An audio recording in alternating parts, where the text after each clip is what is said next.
My name's Alexis Tyndall. I'm the Manager of Digital Innovation here at the University of Adelaide. In opening, I'd just like to mention that I live and work on the lands of the Kaurna people, and before we start, I'd like to acknowledge and pay my respects to them as the traditional custodians whose ancestral lands we are virtually gathering on here today. I acknowledge the deep feelings of attachment and relationship of the Kaurna people to country and respect and value their past, present and ongoing connection to the land and cultural beliefs. We do have people joining us from across Australia and the world, and I'd like to extend that acknowledgement to the relevant communities who are represented here today. And with that, I'd just like to hand over to my friend and colleague, Sydney Shep from the Victoria University of Wellington to welcome us on behalf of our New Zealand friends. Nau mai, haere mai, piki mai. Welcome, kia ora, bonjour. Ko Sydney Shep, taku inua, he kaiwhakihere o Waiteata Press Te Wharetā o Waiteata, Te Herena Waka, Victoria University of Wellington, New Zealand. Not Wellington, Wellington, and not Wellington, Victoria, but this is a matter of debate. Warm Pacific greetings to you all. I understand there are people from all over this planet, including Zoomland, and UK, US, South Africa. It's great to have us all around this space. We're meeting Kanohi Ki Te Kanohi in a virtual space, which sometimes for us seems a little bit strange, but I think we're sort of used to it.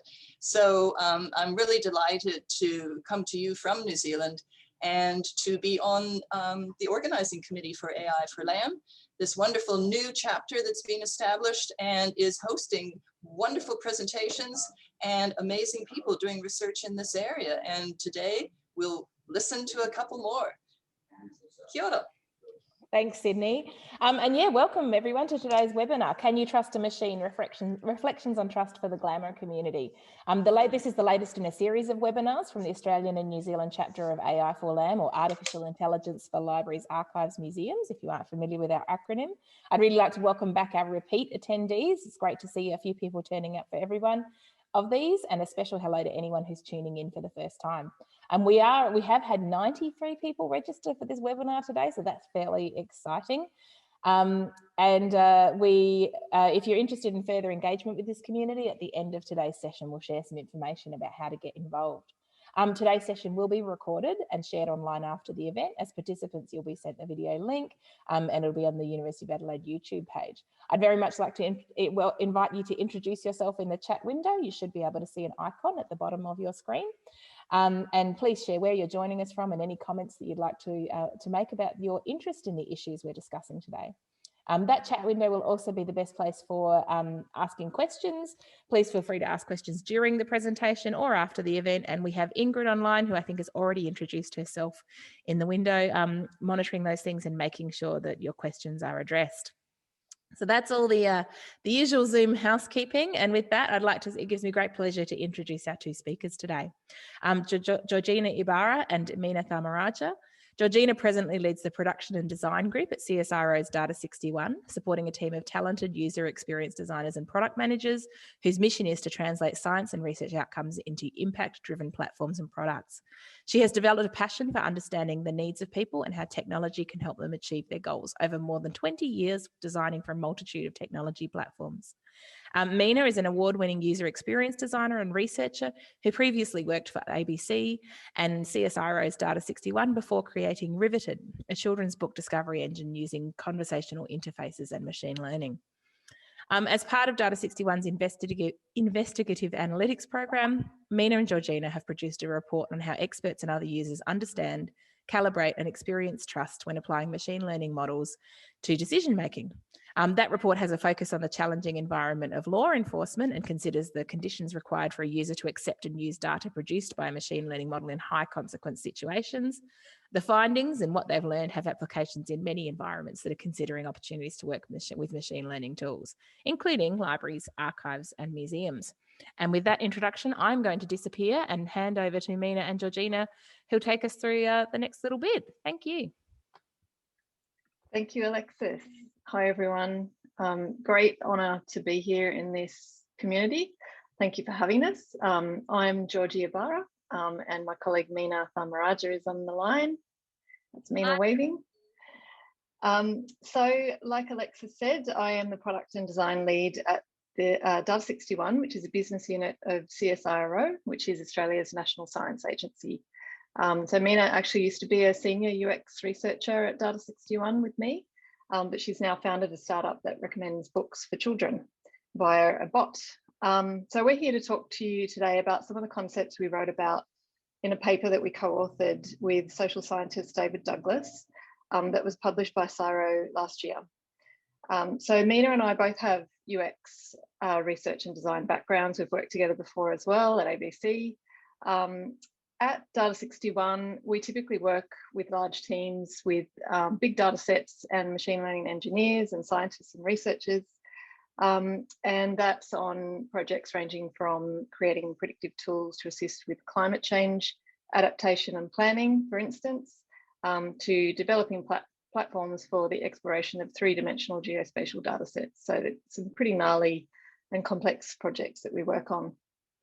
In 2017, we started work together on a project called Investigative Analytics. That is a mouthful, Alexis, and I think after saying it for 3 years, I finally can say it without stumbling, but I might stumble on that one once or twice again. So the intention in this program was to work with government law enforcement agencies in Australia to develop Australia's graph data capabilities. It was funded by the Modernisation Fund. So we had a mission to basically improve the graph data capabilities of Australia during that 3-year program. We did a bunch of workshops at the start of that project. And in those first workshops with law enforcement agencies, the issue of trust came up pretty quickly. And just, sort of, we suddenly realized that intelligence officers, police, prosecutors, and others in the law enforcement sort of space needed to trust the predictions from a machine learning system if it was deployed in their environment. And those decisions have really high stakes associated with them, obviously. And I'll hand over to Mina for the next slide. Thanks, Georgie. So around 2 years ago, at the same time that I was working on investigative analytics, I started playing around with this idea of a children's book recommendation system that used some of the concepts that were, I'd come up with in my work at Data61. The idea was really that children can find books that they'd like to read, even if they don't know what they're looking for. It's worlds away from investigative analytics, and on the face of it, the risk is low. There's low consequences to picking the wrong book. But what would you say if I said the chatbot only recommended books that had a male protagonist? That's not a great outcome from the chatbot, and that's not what happens. But some of the feedback we got in the initial days when we were capturing direct feedback from users about why they didn't like some of the recommendations, the majority of the early feedback we got said that people didn't like the recommendations because they were too girly. Just going to leave that bombshell there for a second, and I'll come back to it later in the talk. But the point here to make is that the risks inherent in an ML system are not always obvious. And the more Georgie and I delved into issues of trust and ML, the more we felt that these issues are really not specific to any particular domain. But when you've got really obviously high consequence decisions being made, it has a way of accelerating those discussions, because risk and trust are completely interdependent.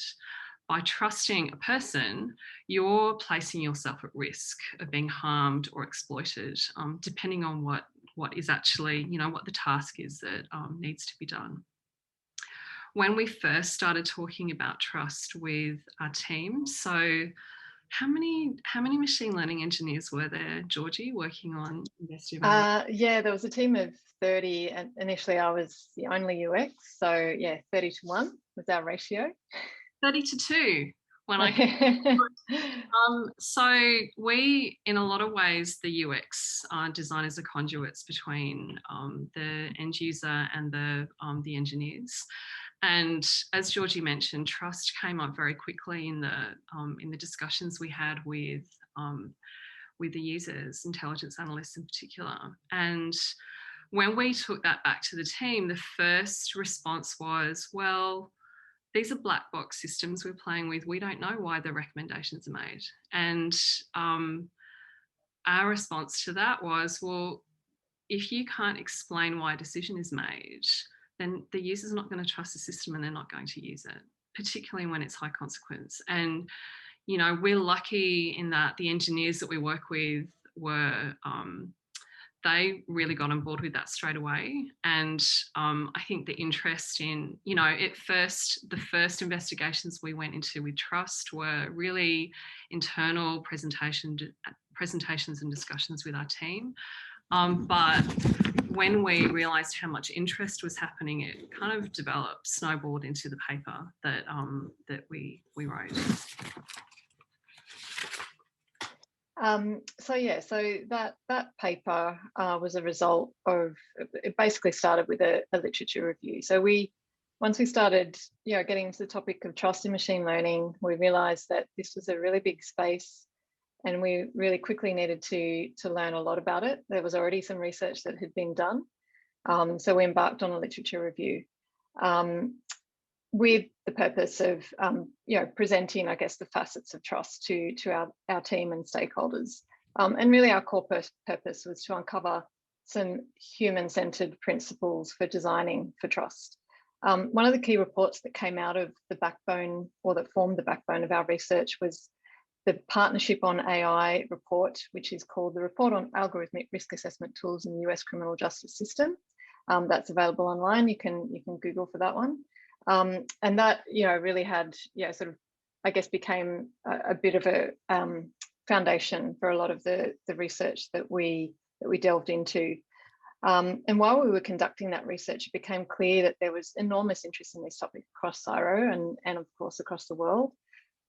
So, you know, but one thing we did find during that research was that those basic principles for design really didn't exist. So we kind of uncovered this gap in the research that, you know, we're still, you know, sort of interested in filling. So as part of this previous research we developed our own guidelines, as well as a report that explores the responsibilities of law enforcement employees and their organisations when deploying ML systems into their environment. That report was published last year in October. That's also online, so you can download that report and you're welcome to read it. But in summary, there are 4 key recommendations that we make in the report. The first is that integrating the use of ML systems into existing accountability frameworks, of which there are many in the law enforcement space, so that users can continue to fulfill their existing commitments to those to accountability and transparency. Also improving the system's ability to clearly communicate the level of uncertainty, probability and confidence in the information it presents, and then improving an expert's ability to understand and interpret that information is really key. We really, I guess the topic of literacy came up a lot in this project, and just, you know, I guess the levels of literacy range a lot across organisations as to how well people are equipped to understand and interpret this information. And then finally, an organisation's confidence in their ability to trace the decisions made using ML systems. Yeah, calibrated trust is a concept that comes up in our paper, and it really pervades those 4 different recommendations that Georgie just went through. And when we're talking about calibrated trust, we're really talking about is the user's trust in the system appropriate for the system's capabilities? And we've got a definition, you know, the user's trust is calibrated to the trustworthiness of the system. And there's really 2 sides to that coin. There's the system trustworthiness, and then there's the user's trust, and we'll kind of unpack those 2. I'm so happy with this slide, by the way, that we're able to use this in this presentation. So if we go into system trustworthiness first, because it's kind of an obvious one, what does an ML system need to do to be worthy of our trust? And really, it comes to some really specific characteristics from our perspective. Is it transparent? Is it accountable? And is there a clear system of governance? I've got some definitions here for governance, transparency, and accountability. Governance is, you know, I feel like I'm, you know, potentially teaching some of you to suck eggs by defining some of this stuff, because libraries do governance so well. But, we're talking about stakeholder and broad public engagement in the design and oversight of these ML tools and systems.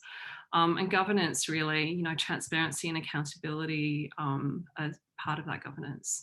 So how open and transparent around the data and the methods for creating these predictions is inherent in the tools. And does the system disclose relevant information so that decisions can be contested? Obviously particularly relevant in a law enforcement context. And is there pre-deployment and ongoing evaluation of the tool's validity, fitness for purpose, but also the role within the broader system? So it's not just, okay, we've deployed it and we just let it go and learn whatever it wants without any oversight is a bad idea. So there's a couple of key concepts that came up for us, and the one that's on screen there, difficult to understand, black box models are difficult to interrogate. It seems like a really obvious thing to state, but as I mentioned in that example where engineers will come back and say, well, it's black box, there's nothing you can do about it. That notion is really worth unpacking. And for me personally, I don't feel like that's a good reason to say you can't have a transparent system or accountability going on with the predictions. Just to illustrate that, why did this book get recommended? So we got Clementine Rose and the Special Promise. If we're transparent, we could say, well, this book, we can give the reasons for why this book has been recommended. In an explainable system, we can say, well, it's the qualities of playfulness and, it's got an attribute of charming, and that's why it's been recommended to a particular user. Or it could be that the book is recommended because it's deemed to be a girl's book and the user that went in defined themselves as a girl. That immediately, if that's the reason for this book being recommended, it immediately raises questions around the validity of that question even being asked and the manner in which the data is being labelled and used. So, is there a need for secrecy at the cost of transparency? So there are a couple of things that came up around secrecy and transparency. So for governments, they, understandably don't feel like systems should be transparent. You need to have traceability. But there are arguments that transparency is an invitation to game the system. So in a criminal, in a sort of a law enforcement context, an argument could be made that if criminals know how you're making predictions, they'll start changing their behaviour and game the system. And then there's the other big reason that's given, which is we can't be transparent because we've got IP here. We lose our competitiveness if we, if we let people know how we're developing these algorithms. For me personally, I think both those arguments are, well, there's two sides to the coin. So one argument around gaming the system and transparency is that if you are transparent, any holes in the system or any ways in which the system can be gamed are open, which means the community can come in and quickly advise and have a discussion about how those problems in the system can be mitigated. Just go to the next slide here. With exposing code, so you can just release the code for a system, but code is notoriously hard to unpack and read, even for software engineers. So really the components of an ML system should be unpacked in a way that's really clearly understood and expected by the users, but preserves the privacy. So it should be clear what the data model is, what algorithms are being used, and what the methods are for the creation of this system. We've got some questions around accountability, pragmatic questions that can be asked. And, it's really important that there actually is a person that you can go to within a particular forum that's accountable. What actually is the account about? So what needs to be accounted for? And what are the standards by which that accountable person will be judged in the accountability forum? And why does that person need to provide an account? All these questions, particularly for law enforcement, they really assume an importance in a law enforcement perspective, in a law enforcement context. But, you know, I think they're relevant to any industry, including libraries. And it's just that potentially it's not as black and white what the accountability needs to cover. So one of the things that came up, which was really interesting, is that fairness is subjective, and a decision needs to be made within an ML tool on which notion of fairness is to be used. And I guess you could almost say this is to do with bias. So the big example that comes up with regard to fairness is the Compass recidivism tool. So ProPublica actually did a report which was really influential about this Compass tool. And what it was doing was it was predicting what the probability was of a defendant reoffending. And that probability affected whether they were going to go to jail or not. And what ProPublica found was that Black defendants were much more likely to be labelled as probably going to reoffend than white defendants.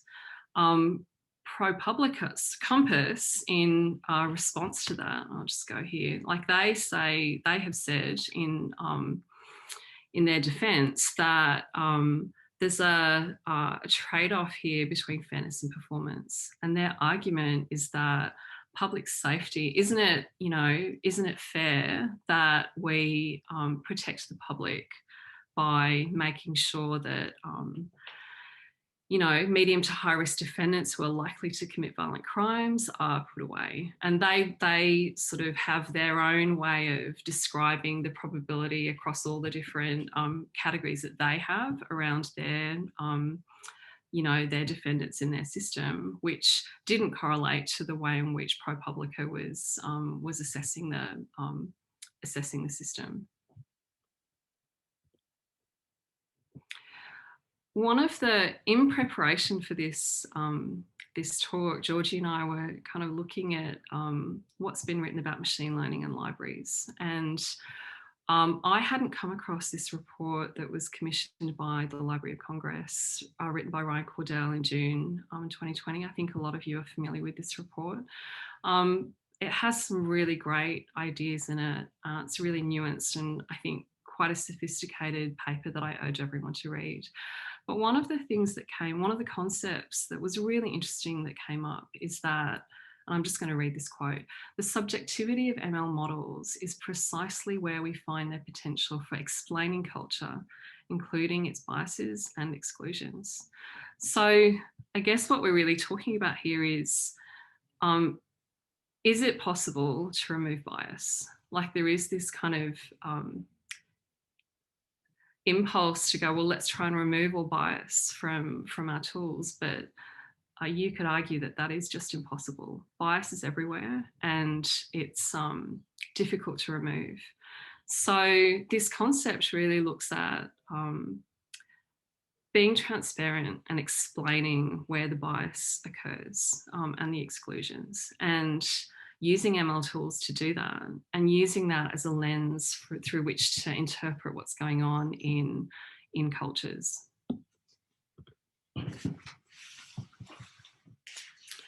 Is this you, Georgie, or is this me?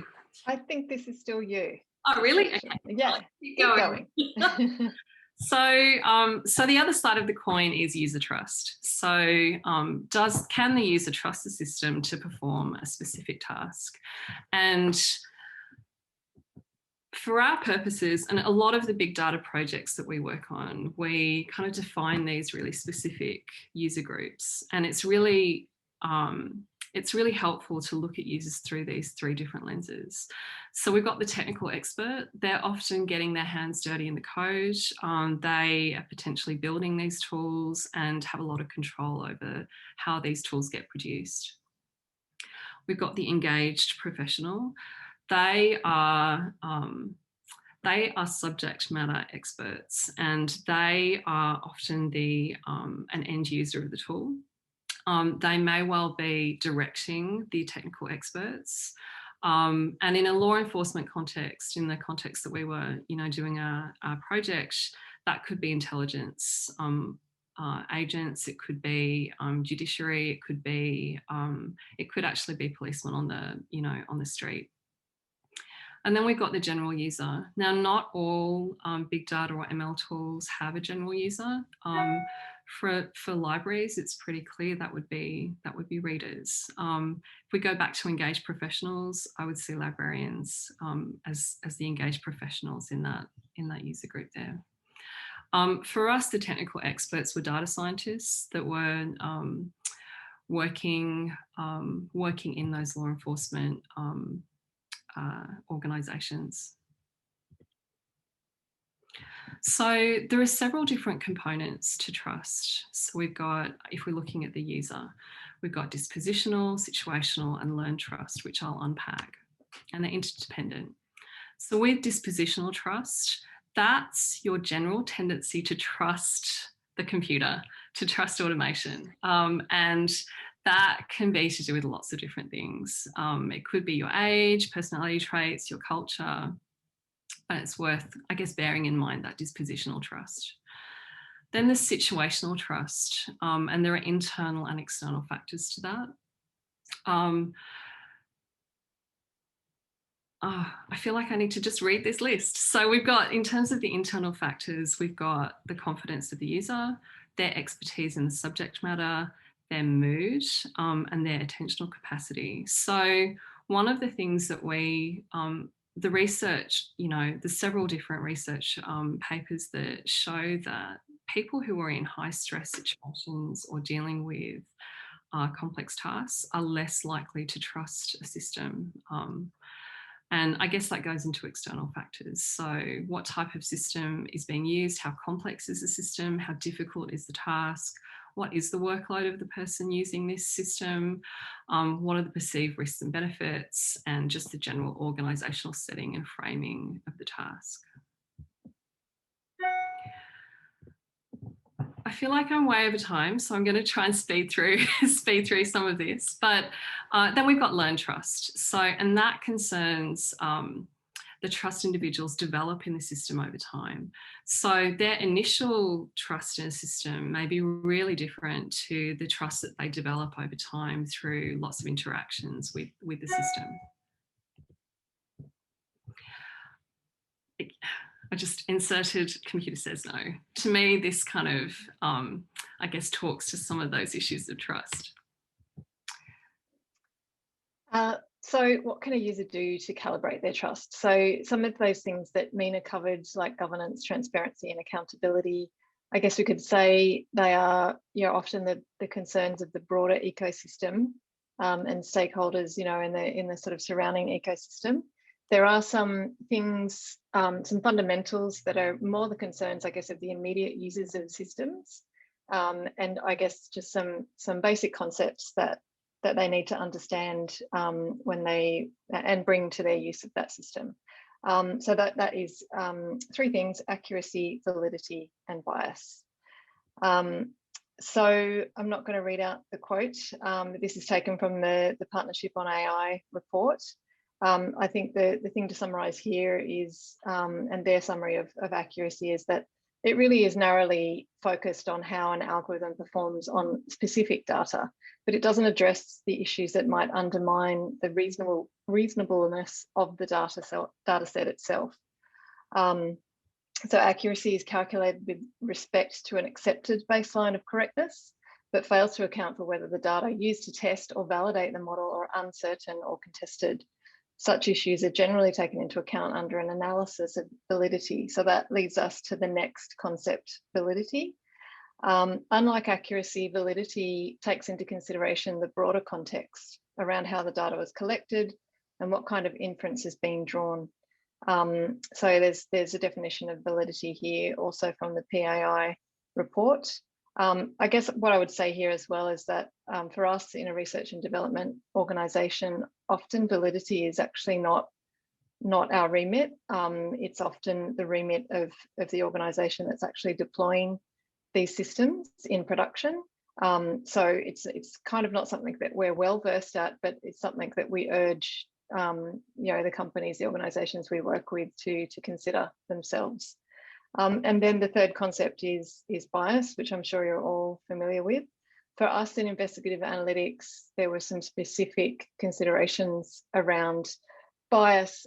For instance, data connected to law enforcement or collected as part of law enforcement and policing activities is often inherently biased, and that's because of the reliance on historical events related to criminal behaviour and human behaviour. So things that people did in the past, that they may or may not repeat, but it's very reliant on those criminal records of what happened in the past.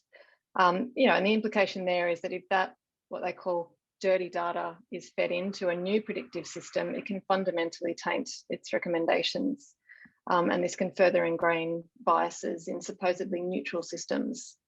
There's a great diagram in the next slide, which I think demonstrates, this demonstrates one, I guess, underlying concept of bias, which is called omitted variable bias. I won't spend too much time on the diagram, but basically what it's demonstrating is that at the bottom, there's what the algorithm is actually measuring in the data, which is the measured frequency of driving at night to come up with an accident risk. What it hasn't fed into the data is things like people that work night shifts, or the frequency of driving to parties, or the frequency of driving with a blood alcohol level of greater than 0. So there's all these sort of contextual considerations that haven't been factored into this training set. And so it comes up with this accident risk that doesn't take into account, all of the context in this environment. Next slide, Mina. And I think that's you. Yeah. So, Georgie and I were particularly interested in UI issues, and what came out of our research into what's going on with ML systems and law enforcement is that more research needs to be done on how HCI informs human decisions. And we actually think that goes across the board. We found it really difficult to find anything that talks about how interfaces should be designed to facilitate understanding of ML processes and decisions. And we found a quote in the Cordell report here that talks about the same thing, where it's not so much about polish that we're talking about, but explicit communication. And there were a couple of things that came up for us that we thought were good principles to design by. So the first is aligning the system with the user's mental model. So what work is actually being done by that user? How do they currently try and achieve their goals, and how does the mental model that they have around their work fit in with the way the ML tool is being used? Because if there's a misalignment, it makes it very difficult for the user, and I'm talking specifically, I guess, about the engaged professional. It's difficult for them to use those tools. We've got assessment of automation versus assistance as well. So there's actually a continuum. So you can have a completely automated task done by ML, but you can have augmented or assisted tasks where there's still a human very much in the loop, and the system is just helping them do something. It doesn't need to be either automated or manual. There's a spectrum. It's worth saying actually that it's not great to automate tasks that people enjoy doing. It's actually really good to not automate that and to help them, to assist them rather than automate. And I guess following on from that, need to help users apply their own judgment. So, and I guess this goes to, really goes to calibrated trust and those user mental models. If the user knows when they can trust the system, the user should be able to tell when they can trust the system's predictions and when they need to apply their own judgment. One of the things that came up is that users, particularly for complex ML systems, they need to have training to be able to understand how those ML systems work. So that can cover numeracy, probability and statistics, but there's also things like chart familiarity. So if you're presented with a bar graph, you might find that really easy to read. But if you're presented with a visualization that you've never encountered before, you're going to have trouble interpreting that, that chart purely because you're not familiar with it. And there are, we've got recommendations there's a great numeracy test that is it's called a subjective numeracy scale, where I think there's just 5 questions and you're not actually tested on numeracy. You're just asked things like, how confident are you at doing fractions? And it turns out that it's quite accurate, that numeracy scale. I guess the one really important thing to mention is that high user confidence doesn't equate to good decision making necessarily. So it's important that user decisions, particularly when they're high consequence, should be assessed with realistic scenarios to see how well they perform in making decisions. So we're towards the end of the talk now, and one of the things that Georgie and I have been talking about is how on our projects we see ourselves as connectors, where we operate in the space between the user and machine learning engineers. Oh, we're nearly finished, Alex. There's this idea in around like, I guess, the metaphor of a coral reef, where a coral reef is this hive of activity that generates lots of new inventions and new ideas. And Cordell, in his report, he talks about librarians as potentially being these translators, where they can operate in that space between the engineers and between those engaged professionals or the general user, and create these libraries. Can be these spaces for ML investigation and discussion and the generation of new models of governance and ideas.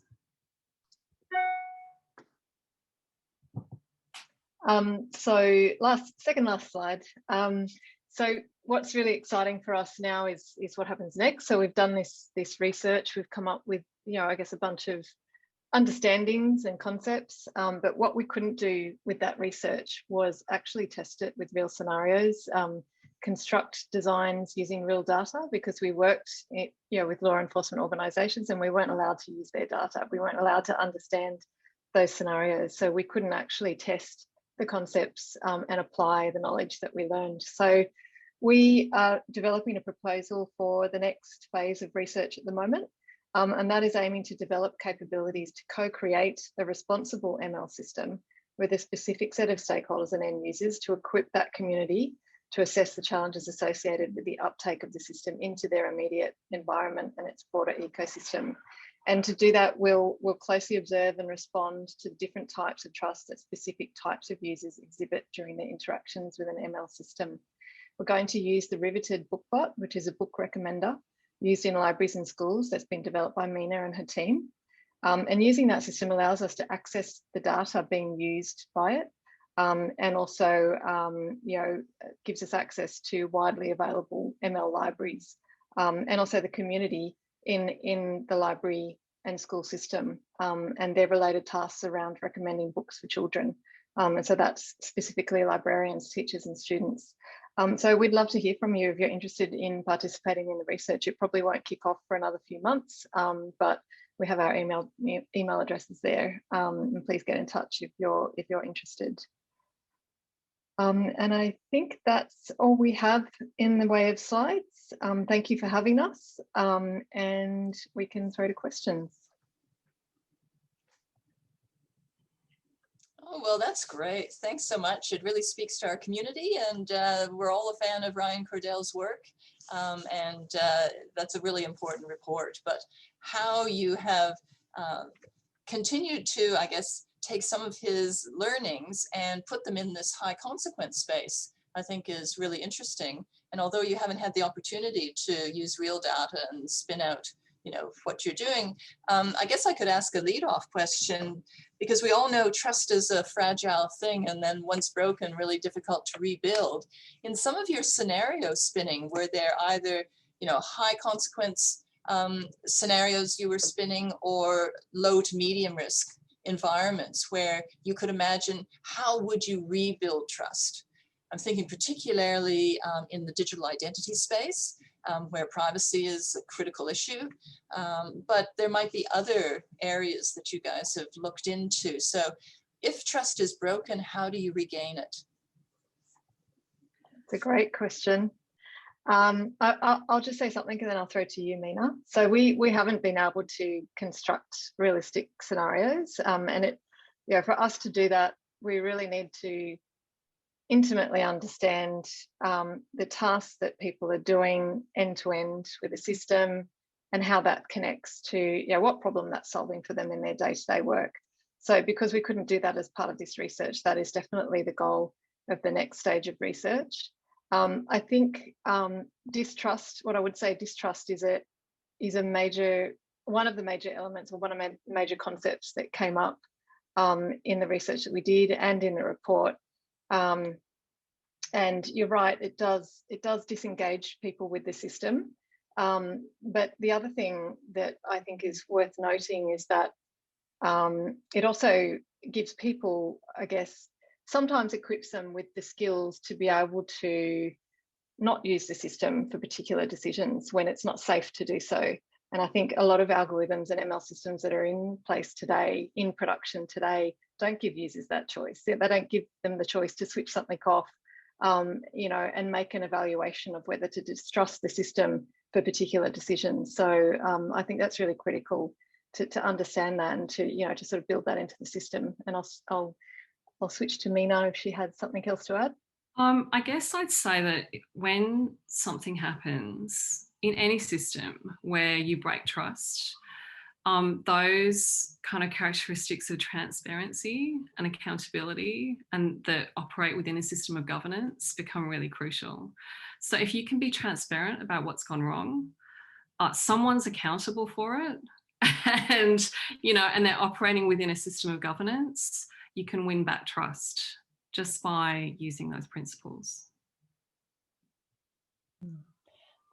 Thanks. It was a very thought-provoking presentation. We did have a question come in our chat window here saying most of what you say applies to ML systems in all contexts, not just Glamour. Did you note any specific Glamour applications, or do you find that all findings apply to all contexts? I mean, we tend to look for patterns in systems. And so we were trying to find commonalities, I guess, or universal principles.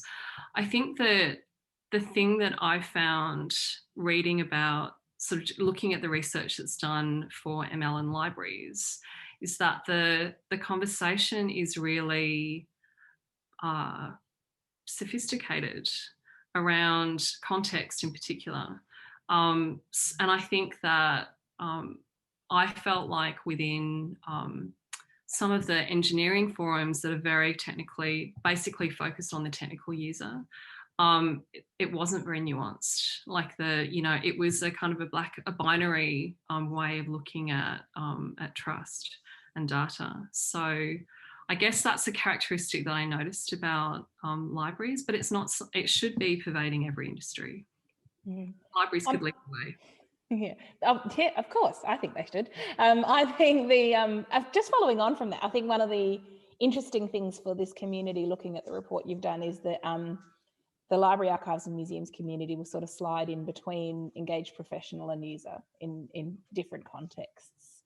And so that's an interesting challenge for those sorts of things. I am really interested in that cultural bridging work that you seem to have been doing. I think user experience and user interface is an undervalued area of any kind of technical development.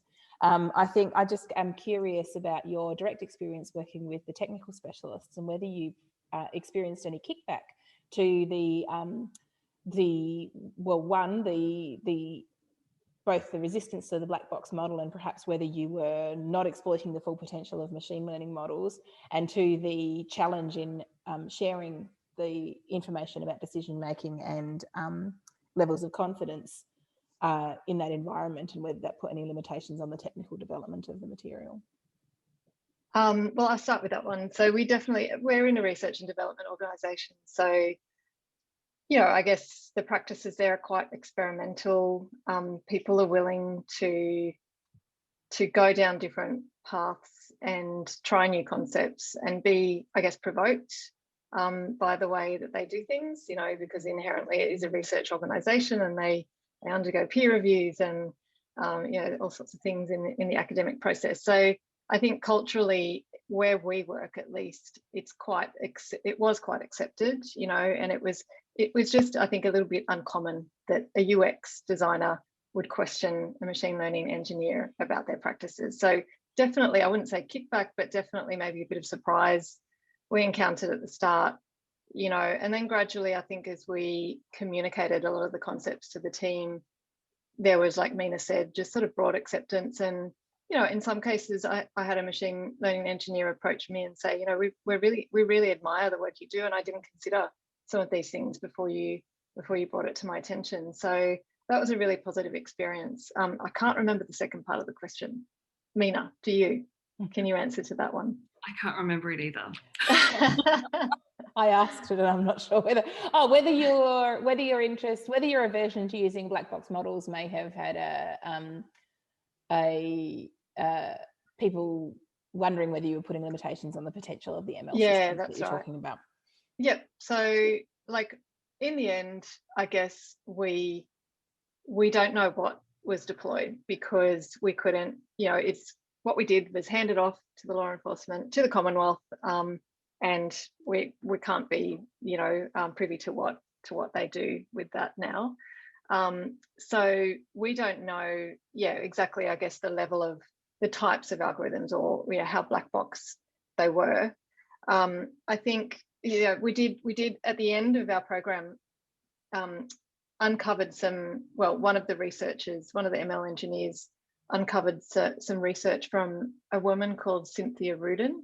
She's from, I think, Duke University in the US, and I can't remember where that is, but she's done some great research around actually just disproving this common held theory that there's a trade-off with sort of performance and accuracy, and just she's sort of done some great research around just saying, well, actually you can get the performance is fine, and she's redone algorithms on existing data sets and existing production systems just to demonstrate that you can make an algorithm that's more transparent, and you can actually get the right results, and there just seems to be this common held myth that is just sort of developing and taking its own direction that she's sort of trying to discount. Yeah, we've got a couple of other questions that are coming to the fore here, and one builds upon the glamour of the library context. And Cecily's asking about, is one of your reasons, quite apart from Mina's company, in deploying the BookBot and working within, the book and library setting, is that it's a non-critical or acritical setting. It's a culturally safe setting, a library. Is there something around that where, in your terms, it would be a lower consequence environment? And yet some of the examples that Mina gave us were of high consequence, at least from the parents' point of view. And again, exposing some of the cultural assumptions that even people in the glamour sector may not be aware of. So could you tease out a little bit about, this decision to go into that book, library, cultural space? I'll let you take that one, Mina. Yeah, it was really more of a discussion around culture. So one of the things we felt was that libraries have this service mentality. They've got really great systems of governance already in place. They're already dealing with bias way before machine learning became a thing. And librarians are really, it seems like librarians generally and haven't been that exposed to machine learning tools and processes in their day-to-day work. So it was more discussions around that, and also how open they are around data and processes. And it seems like it's a goal for librarians to basically expose everything. And so, which is completely different to the law enforcement agencies that we were dealing with. Mm. And I guess Bowen's come with a question here about if you could say a bit more about what an accountable machine learning system might look like in practice, if the library is the context we take for that practice, where machine learning algorithms evolve over time, since unexpected outputs are spotted even after deployment. So how would you imagine, you're putting your research into this applied space, but the kind of iterative loops that will enable you to both test the market and enable refinements of the tool to be made. Could you, either of you, address Bowen's question there? You want me to go? You want to take that one, Mina? I mean, it is iterative development and assessment, and that's where that accountability comes into play. So you can't just release a machine learning system onto an environment, particularly if it's unsupervised and it's just ingesting data all the time. You've got to have regular assessment of that. And that goes to accountability. And it's not commonly done, that assessment. So we'd like to understand what that looks like, those systems of accountability. And I think as UX designers, that's, it's often our role. We are, often tasked with the user interface and the immediate needs of the system that we're designing for. But now increasingly, there's a thing called service design, which is we look at the broader ecosystem, we look at the touch points in the ecosystem, and I think accountability really speaks to that. So really understanding that ecosystem, understanding what happens during the deployment of that system in the ecosystem and what processes need to align with that deployment. And one of those includes, the continuous assessment in alignment with the continuous deployment, if that's the case. And that's certainly a dimension often unfunded or underfunded. You buy a tool from a vendor, you roll it out, and then you do the analytics, but the actual iterative development of it, the responsive design that is an organic living thing that continues, that's the really hard thing. So coming up with some principles for that kind of assessment in the service delivery space, I think would be really useful. Yeah. Definitely. And I guess just a final question. I think we're almost ready to wrap up, are we, Alex? Yeah. I think a really interesting question is you talked about, the 1 to 30 ratio and then the 20 to 30, the 2 to 30 ratio. What are the gender politics in the space that you guys are working in? As she says, with a mixed metaphor.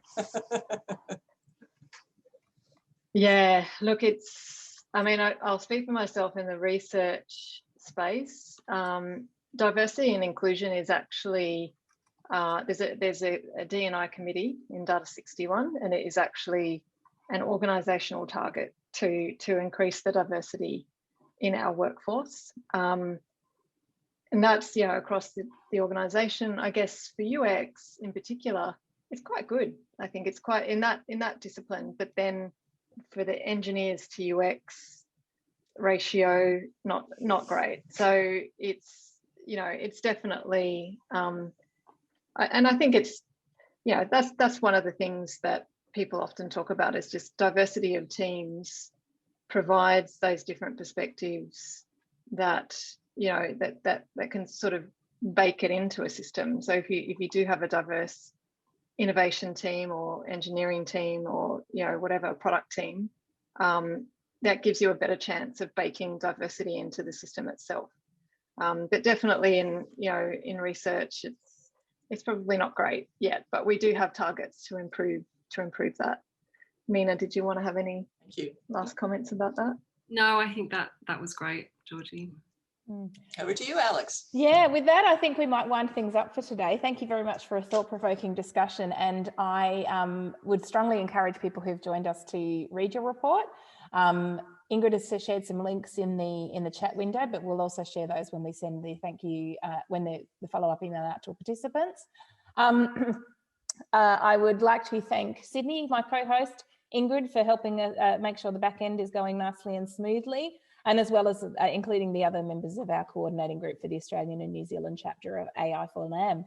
If you are interested in participating further in AI for LAM, I've shared a link in the window to find the AI for LAM site online. That's the international community site.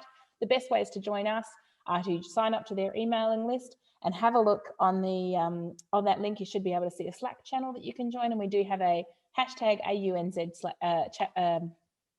channel in that Slack channel. I think I've got the lingo wrong there. But yeah, in closing, I'd like very much to thank Mina and Georgina for a very thought-provoking talk today, and I'm really glad you were able to join us. Everyone have a great day. Thank you, Alexis. Thank you for having us. Bye.